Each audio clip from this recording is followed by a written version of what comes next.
The lies linking me with the disgraceful Jeffrey Epstein need to end today. The individuals lying about me are devoid of ethical standards, humility, and respect. I do not object to their ignorance, but rather I reject their mean-spirited attempts to defame my reputation. I never been friends with Epstein. Donald and I were invited to the same parties as Epstein. What's good, people? Melania Trump's team declared victory after a court ruling against Michael Wolff, celebrating for 24 hours. But Wolff, calm and deliberate, told his legal team 4 words that should give the White House pause. "We want her testimony," signaling the fight is far from over.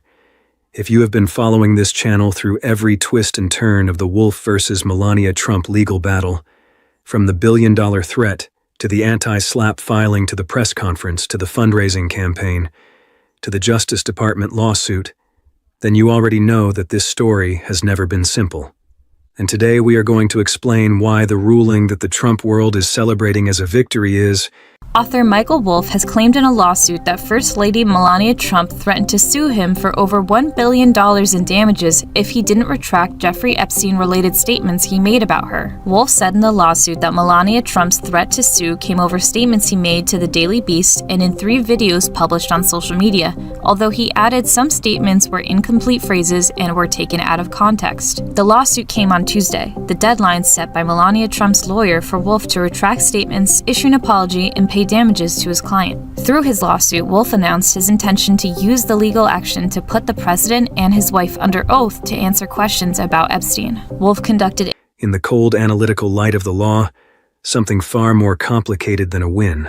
We are going to walk through exactly what the judge decided, what she specifically did not decide, what Wolff said immediately after the ruling, what his legal options are moving forward, and why his stated goal, getting Melania Trump under oath in a deposition, answering questions about Jeffrey Epstein, is now closer to happening than it has ever been. Michael Wolff, who's been all over the news this week because he was BFFs with Jeffrey Epstein. I mean, it's like 1 week ago today, I think it was 1 week or 8 days ago today, we had an exclusive report on Michael Wolff and tapes that we had heard personally of Michael Wolff dealing with Jeffrey Epstein and this former Obama White House counsel. And Michael Wolff was more of an advisor to Jeffrey Epstein than he was independent journalist trying to document anything about him. I mean, he had lots of thoughts on how Jeffrey Epstein needed to rehabilitate himself and, could come clean with the public and sort of return to polite society, and was advising him on how CNN might be asking Trump about Jeff. Let us start with what actually happened on that day, because the gap between what the ruling actually says and how it is being reported is enormous, and that gap is the entire story. A federal judge appointed by the president himself, sitting in the United States District Court for the Southern District of New York, issued a lengthy ruling dismissing Michael Wolff's lawsuit. That is the headline. That is what the First Lady's team celebrated.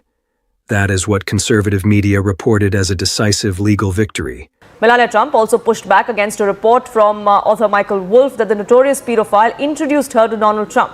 She made it clear that Epstein did not introduce me to my husband. I met him by chance.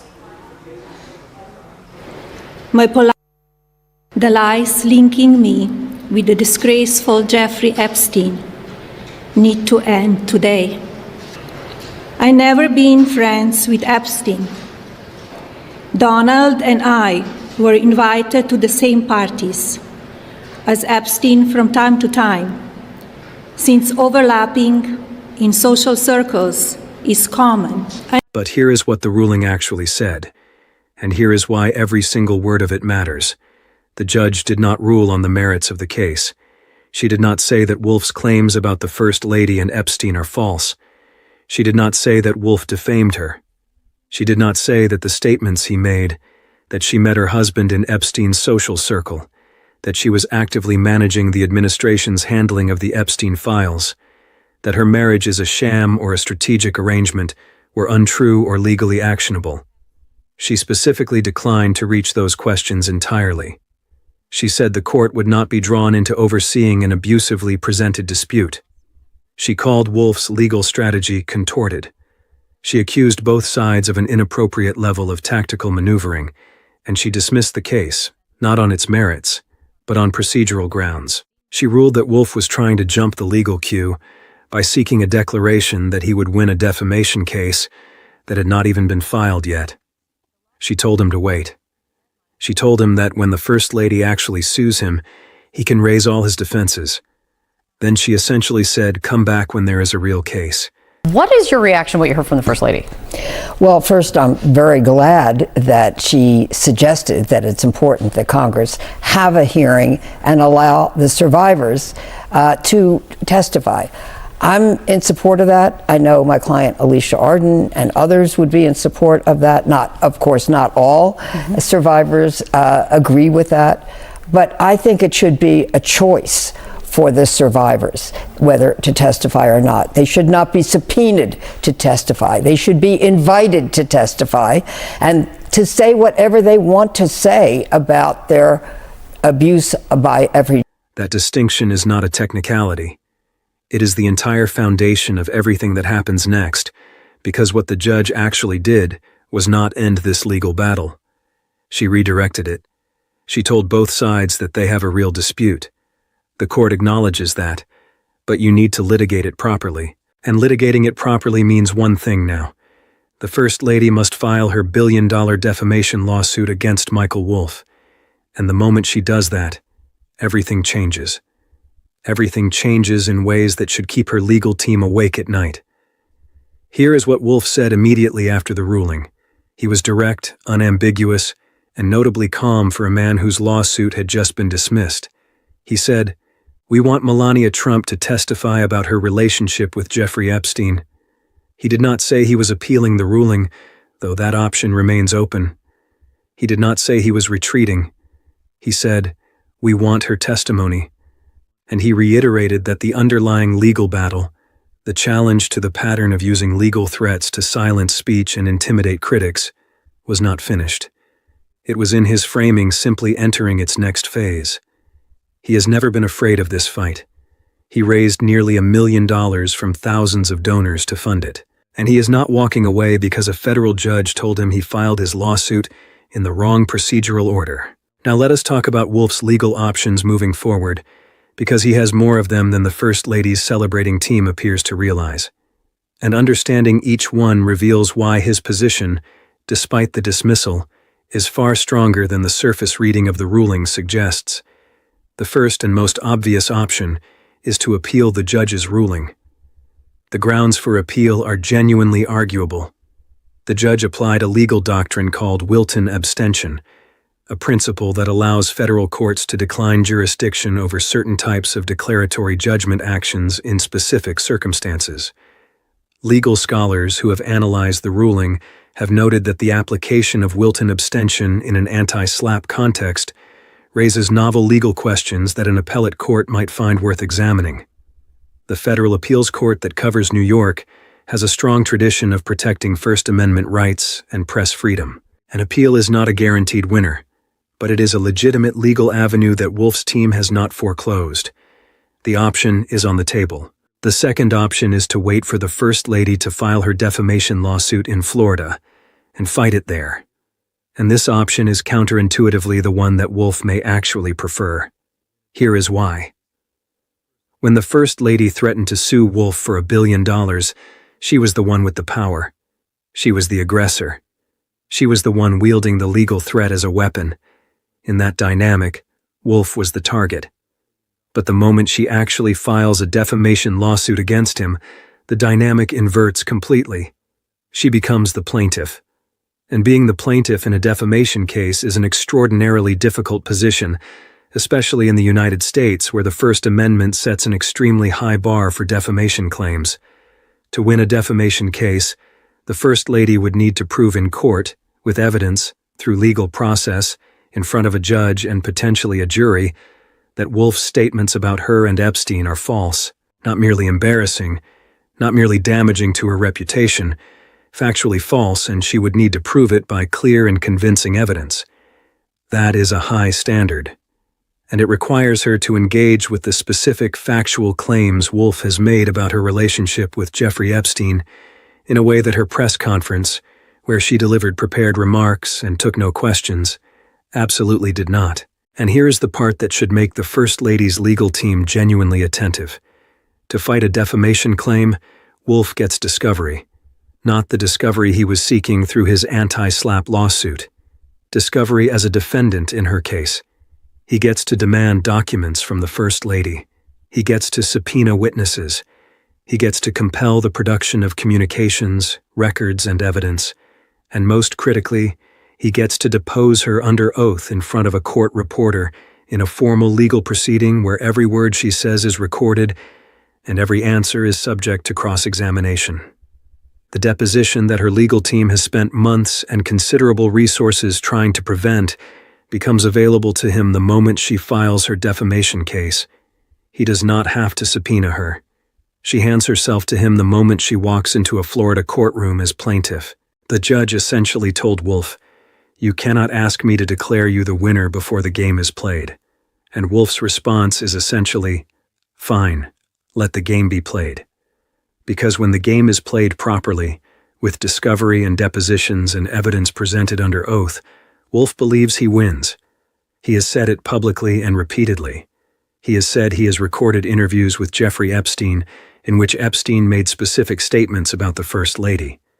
He has said those recordings contradict what she said at her press conference. He has said his legal team has assembled evidence that is ready to be deployed. The dismissal did not touch any of that. It did not make any of that go away. It just changed the procedural vehicle through which that evidence reaches a courtroom. The third legal option is to refile in New York State Court. The court where Wolff originally filed before the First Lady's own lawyer had the case transferred to federal court. Remember that detail because it is deeply ironic. It was her attorney who moved the case from New York State Court to federal court, and it was in federal court that the case was dismissed. Wolff could argue that the dismissal, which was procedural rather than on the merits, allows him to refile in state court, where New York's anti-SLAPP protections are strongest. That argument has genuine legal legs. The judge did not dismiss on the merits. She declined to exercise jurisdiction.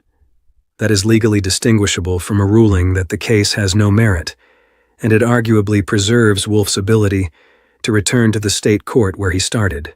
The fourth option, and this is the one that Wolff may find most strategically attractive, is to simply wait, to stay in the public sphere, to continue reporting, writing, and speaking about the First Lady and Epstein, to continue building his evidence base, and to continue the public accountability effort that has already generated significant scrutiny of her connections and conduct.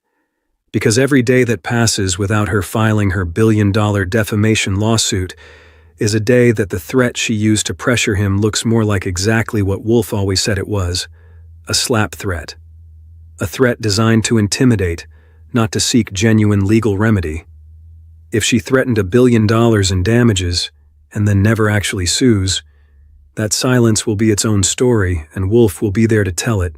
Now let us talk about the specific statements that are at the center of this case, because they matter enormously for what comes next. Wolff has been explicit about what he said and why he believes it is true. He said the First Lady met her husband in Epstein's social circle. He said she was actively managing the Trump administration's handling of the Epstein files. He said her marriage is a strategic arrangement. He said her husband first met her through Epstein's social world. These are the statements her team has called malicious, defamatory, and false. These are the statements she threatened to sue over for $1 billion. And not one of those statements has been tested in court yet. Not one of them has been subject to cross-examination, to discovery, to the presentation of evidence on both sides in front of a judge or jury. The judge on that day specifically declined to evaluate them. She said, "I am not going to touch the merits here." That means every one of those statements remains exactly where it was before the ruling, contested, unresolved, and available to Wolff as the foundation of his defense the moment the First Lady actually files her lawsuit. Wolff has also made clear in his public statements since the ruling that he has announcements coming. He has described his legal team as prepared for every scenario. He has described the evidence in his possession as extensive: the recorded Epstein interviews, the documentary material his team has assembled, the testimony he believes is available from witnesses who were present in the social world of New York in those years. He has said that his goal has never changed: getting the First Lady under oath, making her answer specific questions about specific events at specific times in front of a court reporter, having her sworn testimony measured against the recorded words of Jeffrey Epstein and the documentary evidence his team has built. That goal is alive. That goal is achievable. And the path to achieving it, through her defamation lawsuit, through an appeal, through refiling in state court, has not been closed by the judge's ruling. It has simply been redirected. Let us be honest about what the First Lady's team actually won. They got a procedural ruling. They got a judge saying that Wolff's legal strategy was contorted and that he filed his case in the wrong sequence. They got a dismissal that does not touch the substance of a single claim Wolff has made. They got a ruling that their own attorney helped produce by transferring the case from state court to federal court in the first place.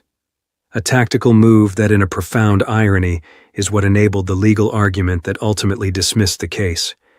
They did not win a ruling that says Wolff lied. They did not win a ruling that says the Epstein connection is false. They did not win a ruling that protects the First Lady from being deposed. They got a temporary procedural reprieve, and they are celebrating it as if the war is over. Michael Wolff knows the war is not over. He said so. We want her testimony. That sentence is not the statement of a man who has accepted defeat. That is the statement of a man who knows exactly what legal options remain available to him, who has the resources and the support to pursue them, and who has spent the better part of a year in this fight and has not retreated a single inch. He did not retract when she threatened him with $1 billion. He did not go silent when she obtained retractions from other media outlets. He filed a lawsuit. He raised nearly $1 million from thousands of people who wanted him to keep fighting. He stood in front of cameras and said, "These legal threats are designed to create a climate of fear so that people cannot freely exercise their First Amendment rights." A man who said that publicly, who put his reputation and resources behind it, is not going home because a judge told him he filed his papers in the wrong order. The announcement that is coming, and Wolff has signaled there are announcements coming, may be an appeal. It may be a refiling in New York State Court. It may be new evidence he is ready to bring into the public domain now that the case has been dismissed, and the confidentiality considerations of active litigation have changed. It may be a response to whatever the First Lady's team does next, whether they file the $1 billion defamation case they have been threatening for months, or whether they stay silent and let the threat hang in the air without acting on it. Either of those choices has consequences. If she files, discovery, depositions, Epstein testimony under oath. If she does not file, the threat that was supposed to silence Wolff evaporates, and he continues to report freely with the implicit acknowledgement that her team decided a lawsuit was too risky to actually pursue. This is the trap. This is the trap that nobody in the victory celebration appears to have fully reckoned with. The First Lady spent months trying to pressure a journalist using legal threats. That journalist turned those threats into a federal lawsuit. The federal lawsuit was dismissed on procedural grounds, and now the journalist is standing in the public square saying, "We want her testimony. Come and sue me. Let us do this properly in a courtroom with evidence, with depositions, under oath." That is not panic. That is not retreat. That is a man who believes fundamentally and without reservation that the truth is on his side, and that any legal proceeding that requires it to be tested in open court is a proceeding he is willing to have. The case is not over. The battle has just shifted terrain, and the First Lady, whose legal team is currently celebrating, is about to discover that the terrain it has shifted to is more challenging for her than anything that came before. Because now the question is simple and unavoidable. If she truly believes Michael Wolff defamed her, if she truly believes his statements about her and Epstein are false, she must sue him. She must stand in a courtroom and prove it. And proving it means engaging with every piece of evidence Wolff has assembled, every recorded word of Jeffrey Epstein, every witness, every document, every question that her press conference refused to take, under oath in front of a judge in the full light of public scrutiny. That is what is coming, and that is why whatever her team said on the night of that ruling, the legal dynamics have fundamentally shifted. The procedural dismissal that looked like a victory on paper is in reality a path that leads directly to a deposition room. Wolff's legal team understands this. His donors understand this. And slowly the legal commentators who initially reported the ruling as a win for the First Lady are beginning to understand it as well. Because when you strip away the procedural complexity, what remains is a simple reality. The only way for the First Lady to keep Wolff from continuing to make his claims in public is to sue him. But suing him requires her to open the door to discovery, depositions, and the public airing of evidence she has spent enormous resources trying to keep private. She is caught between two difficult options: sue and face the deposition she has been working to avoid, or do not sue and watch Wolff continue to report with the implicit acknowledgement that her billion-dollar threat was never backed by legal action. That is not a victory. That is a significant challenge. Wolff has been clear about what comes next from his perspective. He wants her testimony. He wants to sit across from her lawyers in a deposition room with a court reporter present and ask her specific questions about specific events. What was her relationship with Jeffrey Epstein? What did she know about his activities? When did she first meet her husband? Where did that meeting take place? Who introduced them? What was the nature of her social circle in New York in those years? These are questions that a defamation lawsuit would allow him to ask. These are questions that her press conference was specifically designed to avoid.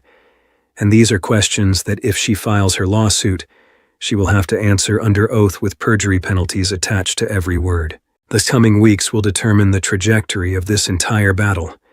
Will the First Lady's team follow through on their billion-dollar threat and file the defamation lawsuit? Or will they quietly let the threat fade, hoping that the procedural dismissal and the celebratory headlines will be enough to convince the public that they have won? Wolff is betting on the former.